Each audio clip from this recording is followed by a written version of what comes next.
दोस्तों 24 घंटे पहले मैंने आपको एक खबर दिखाई थी जिसमें मैंने आपको बताया था कि भारतीय जनता पार्टी की जो सरकार बिहार के अंदर इसी साल बनी थी वो कभी भी गिर सकती है क्योंकि नीतीश कुमार आंखें तरेर रहे हैं। लेकिन आज जो मैं खबर आपको दिखाने जा रहा हूं उसे देखने के बाद आप समझ जाएंगे मात्र 48 घंटे के भीतर बिहार के अंदर एक बड़ा खेल होने जा रहा है। क्योंकि जब फ्लोर टेस्ट 12 फरवरी को बिहार में हुआ था तो बीजेपी की लाज अगर किसी ने बचाई थी तो वो थे जीतन राम मांझी। अब जीतन राम मांझी ने एक ऐसा बयान दे डाला है खुद के कैबिनेट को लेकर, अपने मंत्रालय को लेकर, जो मंत्रालय उनको मिला उसको लेकर, यानी कि अब वो दूसरी धारा में बहने के लिए तैयार खड़े हुए हैं। इस एक खबर ने न केवल बीजेपी बल्कि एनडीए में भगदड़ के हालात पैदा कर दिए हैं। नमस्कार, मैं हूं प्रज्वल गौतम और आप देख रहे हैं टाइम्स एक्सप्रेस। एक बयान जीतन राम मांझी का और एक बयान नीतीश कुमार का। ये दोनों ही बयानों को आप देखिएगा और पता करिएगा हुआ क्या। दरअसल जब बिहार में सरकार पलटी थी उस वक्त जीतन राम मांझी संकट मोचन बने थे। जी हां, ये बीजेपी की लाज अगर किसी ने बचाई थी ना उनके दाव पेच की तो ये जीतन राम मांझी थे। उनके 5 सांसद विधायकों ने बचा ली थी, वरना इनके हालात खराब हो गए थे। जीतन राम मांझी को उस वक्त ऑफर दिया गया था महागठबंधन की तरफ से। वो खबर हमने आपको दिखाई थी कि आप मुख्यमंत्री बन जाइए, लेकिन वो बाद में चले गए। ऐसा नहीं है। ऐसा ही बयान इस बार नीतीश कुमार की तरफ से दिया गया था, मतलब नीतीश कुमार की पार्टी की तरफ से, जिसमें केसी त्यागी ने बताया था और तमाम नेता उनके बता रहे थे भाई नीतीश कुमार के पास तो इंडिया गठबंधन की तरफ से प्रधानमंत्री पद का ऑफर था। ये तमाम चीजें हो रही थी, ये सबने देखा। यानी वो पलटने के लिए तैयार बैठे और लगातार दबाव बनाया जा रहा है। उधर बीजेपी पर बनाया गया था, यहां पर भी बीजेपी पर बनाया जा रहा है। अब ऐसे में जब गया सीट पर जीतन राम मांझी ने जीत दर्ज की, मोदी कैबिनेट में मंत्री बने, इन जीतन राम मांझी को लेकर ही पूरा फसाद हुआ। अजित पवार हो, एकनाथ शिंदे हो, उनकी पार्टी के सांसद हो कि हमें एक मंत्रालय वो मिला, वो भी राज्य मंत्री पद का, ये तमाम चीजें नाराजगी की देखने मिल रही है। अब ऐसे में जीतन राम मांझी का एक बयान आया, पहले वो बयान सुनना सबसे ज्यादा जरूरी है, फिर आपको दिखाऊंगा सिलसिलेवार तरीके से कि कैसे इनके अपने सहयोगियों ने इनका जीना दूभर कर दिया है। केंद्र में तो सरकार जाना तय लगी रही है, बिहार में भी पलटा होने वाला है, ये आपको दिखाऊंगा। पहले सुनिए जीतन राम मांझी ने क्या कहा। हमको भी जब लिफाफा खोले तो मिला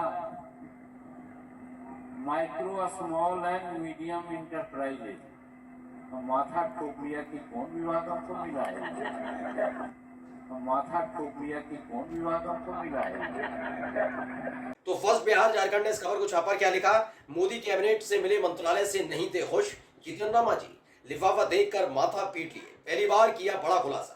सुनिए भरे मन से क्या बोले जीतन राम मांझी। मतलब जीतन राम मांझी ने बताया कि भाई आप लिफाफे दिए गए कि आपका ये मंत्रालय होगा, ये विभाग होगा, आप कैबिनेट मंत्री हैं, ऐसे में उन्हें एमएसएमई दे दिया। अब उन्होंने लिफाफा खोला, उसमें देखा एमएसएमई। अब ये परेशान हो गए क्योंकि जीतन राम मांझी को एक मलाईदार मंत्रालय चाहिए था, एमएसएमई जैसा मंत्रालय दे दिया गया। अब देखिए इसी खबर को छापा और क्या लिखा थोड़ा मैं पढ़कर बताता हूं और यहीं से खेल होने जा रहा है। खबर क्या है, इसे हिंदुस्तान ने खबर को छापा और लिखा, लिफाफा खोलकर देखा तो माथा ठोक लिया, जीतन राम मांझी ने बताया एमएसएमई मंत्रालय पाकर कैसा था रिएक्शन। खबर है कि नरेंद्र मोदी सरकार के तीसरे कार्यकाल में बिहार के पूर्व सीएम जीतन राम मांझी को लघु कुटीर एवं मध्यम उपक्रम यानी एमएसएमई मंत्रालय दिया गया। केंद्रीय मंत्री बनने के बाद बिहार लौटे जीतन राम मांझी ने बताया कि जब पहली बार उन्हें एमएसएमई मंत्रालय मिला तो वो अचरज में पड़ गए थे। गया में एक सभा को संबोधित करते हुए मांझी ने कहा कि जब उन्होंने मंत्रालय के बंटवारे की सूचना वाला लिफाफा खोला तो देखकर अपना माथा ठोक लिया।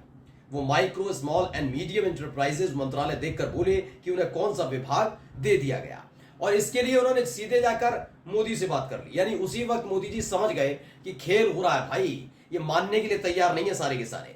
अभी आपको दिखाता हूं उसमें क्या कहा गया। केंद्रीय मंत्री मांझी ने बताया कि मंत्रालयों के बंटवारे के बाद सभी लोग प्रधानमंत्री नरेंद्र मोदी से मिल रहे थे। वे भी जाकर पीएम मोदी से मिले और कहा कि मुझे कौन सा विभाग पकड़ा दिया गया है। फिर प्रधानमंत्री उन्होंने बताया कि मैंने अपनी कल्पना का विभाग आपको दे दिया है। मतलब हंसी आ रही है, कल्पना का विभाग दे दिया है, ये मेरा सपना है, इस सपने को पूरा करने की जिम्मेदारी आप पर है। मतलब कुल मिलाकर खुश करने का काम किया गया कि भाई मैं प्रधानमंत्री बना रहा हूं इसके लिए। लेकिन अब जिस तरह से जीतन राम मांझी ने इस पूरे मसले को आपके सामने रखा है, भाई मैंने सुनाई दी आपको बयान, अब ये साफ समझ में आ रहा है कि ज्यादा दिन चलने वाली सरकार नहीं। क्यों? अगर सुप्रिया श्रीनेत का एक ट्वीट है लेकिन वो तथ्यों के आधार पर है, उसे पढ़ना सही चाहिए बिल्कुल। सुप्रिया श्रीनेत का 63 सीटें हार कर जनता ने नकार दिया, लेकिन इस नैतिक हार के बावजूद पीएम बने अभी 6 ही दिन हुए हैं, पर मिली जुली सरकार में खींचतान चालू है। क्या है, थोड़ा एनडी गठबंधन और आरएसएस के घटक दलों को सुना जाए। क्या क्या है? जेडीयू, जनता दल यूनाइटेड कहती है अग्निवीर हटाई जाए, जातिगत जनगणना होनी चाहिए, जिस पर इन्होंने रोक लगाई थी। और याद होगा जब तेजस्वी यादव बिहार में थे, उन्होंने जातिगत जनगणना कराई, सब चीजें सामने आई। लेकिन ये बीजेपी थी जो रोक लगा रही थी। अब जातिगत जनगणना की कह रहे हैं पूरे देश में जातिगत जनगणना होनी चाहिए और अग्निवीर को हटाया जा रहा है। अग्निवीर हटता है तो मोदी जी की साख पर बट्टा लगेगा, लिख कर ले लीजिए।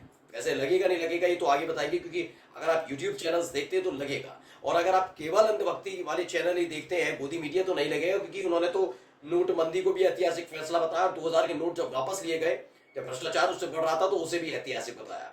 3 कृषि कानून को भी ऐतिहासिक बताया, और 3 कृषि कानून जब वापस लिए गए उसको भी ऐतिहासिक बनाया। तो हो सकता है अग्निवीर को भी ऐतिहासिक बता दिया जाए।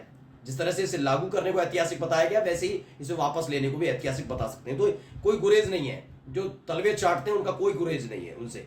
टीडीपी यह कहती है मुस्लिम आरक्षण लागू करेंगे, कर रहा है, वो कह रहे हैं हम तो लागू करेंगे, हम तो कब्रिस्तान के लिए, वक्फ के लिए, सबके लिए देंगे। महाराष्ट्र में तो शुरू भी हो गया ये।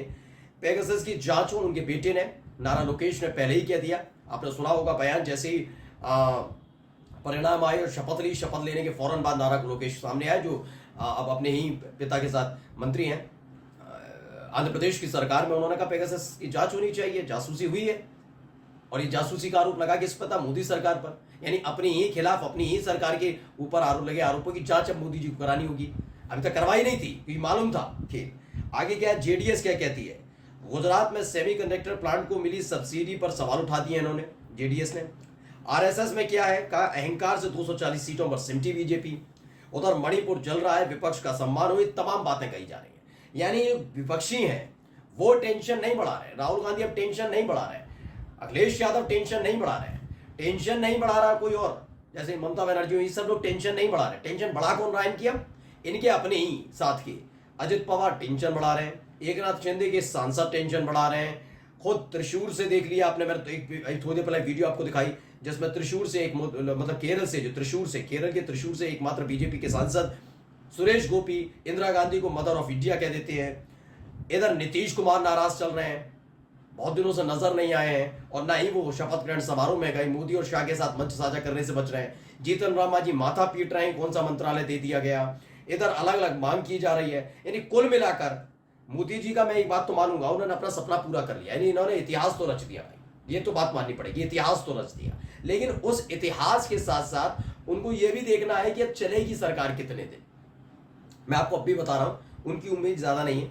वो सिर्फ चाहते हैं कि 2 साल वो प्रधानमंत्री बने रहे, ज्यादा नहीं है उनका। अभी ये मुझे मालूम है 5 साल नहीं चाहते, वो चाहते हैं सिर्फ 2 साल में प्रधानमंत्री बना रहा हूं, शांति के साथ चलता रहे। लेकिन जिस तरह के हालात है ना, 5 साल छोड़िए, 2 साल छोड़िए, अब ये 2-3 महीने तक भी प्रधानमंत्री बने रहे तो बहुत बड़ी बात है। क्योंकि लगातार जो अब तक किया जाता रहा स्वच्छंद होकर कि मैंने जो फैसला ले लिया ठीक है, जो कर दिया वो ठीक है, जिसे रहना है रहे, नहीं रहना चला जाए, ये वाली स्थिति थी ना। अब बीजेपी में वो वाली स्थिति नहीं है। बीजेपी को इन लोगों की बात सुननी होगी, कैबिनेट मंत्रालयों को लेकर, राज्य मंत्री पद को लेकर, सम्मान को लेकर, जांच को लेकर, तमाम चीजें सुननी होगी। तमाम चीजें होने जा रही है, और यकीन मानकर चलिए जल्दी ही सत्ता परिवर्तन होगा। नमस्कार।